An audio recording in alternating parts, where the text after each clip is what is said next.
I'd like to explain to you the Cheshire Cat Moon, but first, what the scientists are saying and believe. One of the key features of Earth's moon is that the same side always faces the Earth. Well, for the most part. If you watch carefully for long enough, what you're going to see is that it varies a bit. The moon wobbles during the course of a month. It's easiest to see if you zoom in on the edge of the moon and you can watch the distance between some feature and the lunar limb change. We call this libration. And now the question causes it? There are a couple of different things that go into that. The most common explanation that you'll hear thrown out is that it's because of how the Earth's gravity, and our oceans in particular, pull on the moon during different times of its orbit. Now, while that does happen, it doesn't really explain what we're seeing with libration. The moon's libration wobbling can tilt the moon almost 8 degrees one way or the other. And yeah, Earth's gravity does play a role, but it accounts for less than 0.0003 degrees out of that 8-degree wobble. So what that means is we are not seeing Earth's gravity change the way that the moon is tilted. So we're not seeing the Earth physically change the position of the moon during the course of its orbit. So what does cause libration? You all know that the Earth's axis is tilted compared to our orbit around the sun. Well, the moon's got the same thing going on. Its axis is tilted compared to its orbit around Earth. And the moon's orbit is tilted compared to our orbit as well.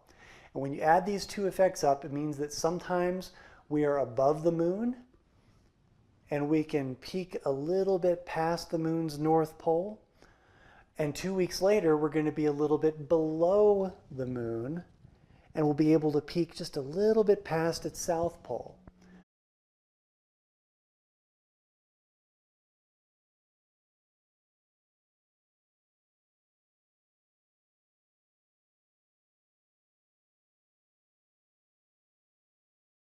Moon look like they're rocking around once a month. Observe.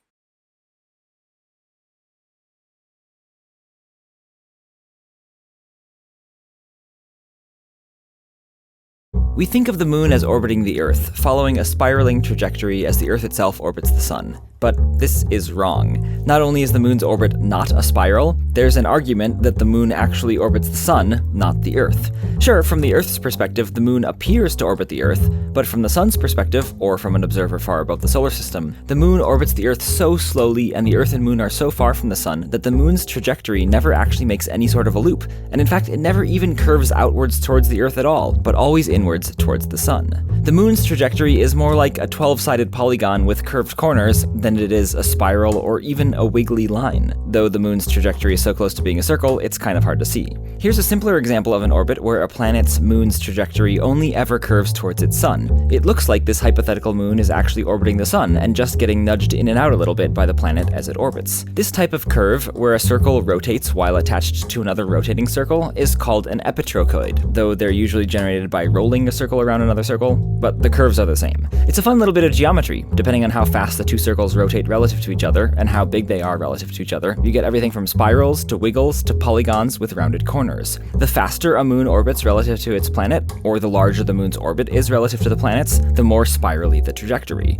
The slower the moon moves relative to the planet, or the smaller its orbit, the more wobbly or circular the trajectory. Looking at a whole table of these trajectories, loops are in the upper right half here, and wobbles are in this region. Orbits that never curve outwards are in the remaining sliver. In our case, the sun is about 400 times farther away than the moon, and the moon orbits the Earth around 13.5 times for each trip around the sun, once every 27 days. The trajectory looks pretty much like a circle. Here's a zoomed-in view of what the Earth and moon's orbits actually look like, exactly to scale, though the Earth and moon are not to scale. It does look a lot like the Earth and moon are orbiting the sun independently, but side by side, just nudging each other in and out as they go. In order to start having a wobble, the moon would need to orbit about twice as fast as it does, but at the same distance, or be twice as far from the Earth and still orbit once per month. Or the Earth would need to be half as far from the sun and still orbit once per year. In order to start spiraling, the moon would need to orbit about 30 times faster at the same distance, or be 30 times farther from the Earth and still orbit once per month. But in the real universe, orbital speed and distance can't be adjusted independently. The farther out an object is, the longer it takes to complete an orbit. It turns out the speed matters more, so the moon would have to come closer to Earth where it could orbit faster in order to have a wobbly orbit, one that even curves at all outwards away from the sun. So that does not explain the Cheshire Cat moon, the lunar orbital offset that makes it look like the moon is 90 degrees to it facing left and right perpendicularly. Why is it like that? That's impossible on the impossible.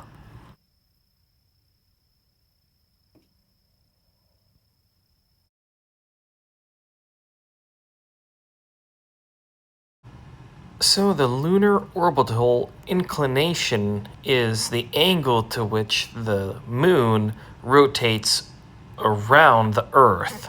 And so it can be above or below the horizon, they say, and that is why when it is above the horizon, it angles slightly down, they say, but if it's below the horizon, it angles slightly up, they say.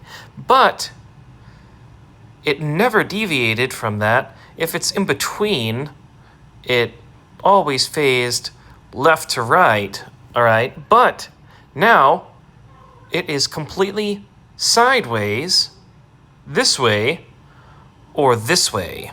And they call this one, the up and down, a Cheshire Cat grin or a smiley face.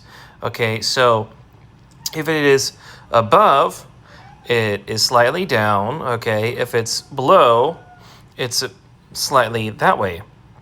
So how far does the moon have to travel up and down for it to actually look like that?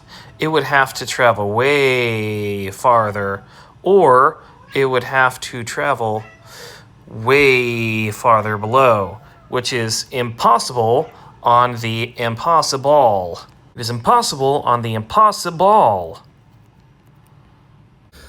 Right now, I think it's safe to say that the Lord is trying to wake up the children in baby Babylon like their children's infant, star hanging toy. The enemy is lying about the stars and space, just like a puppet on strings. And this is actually what's happening.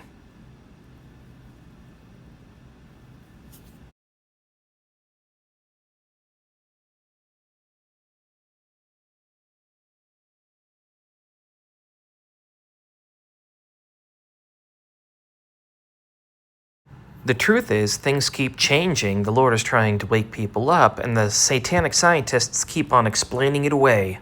This is where they got that concept from the movie Melancholia, where another planet starts moving towards Earth, and then it goes farther away and it starts coming back.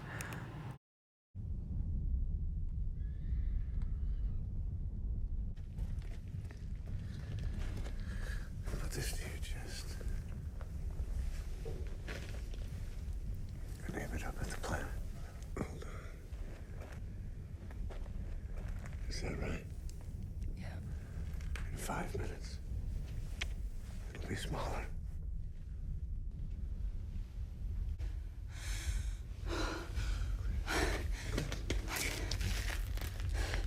I can't breathe. Just relax. This is normal. It's taking part of our atmosphere. Please, can I look now? Of course.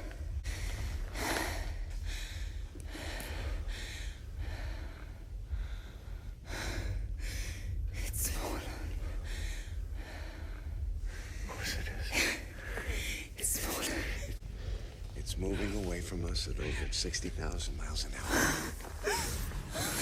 And a little while after that, she just wanted to make sure, so she double checks, and she sees the size of the planet, and then she checks 5 minutes later, after it has supposedly passed, and then what does she see? It's closer. It's coming back, and it's going to hit the Earth, and the Earth is going to die a catastrophic collision. But the enemy's lies that space is real and all these planets are just all around us and the galaxies, and he tries to make us feel fearful, thinking that we're meaningless flecks floating in space with no meaning, no God.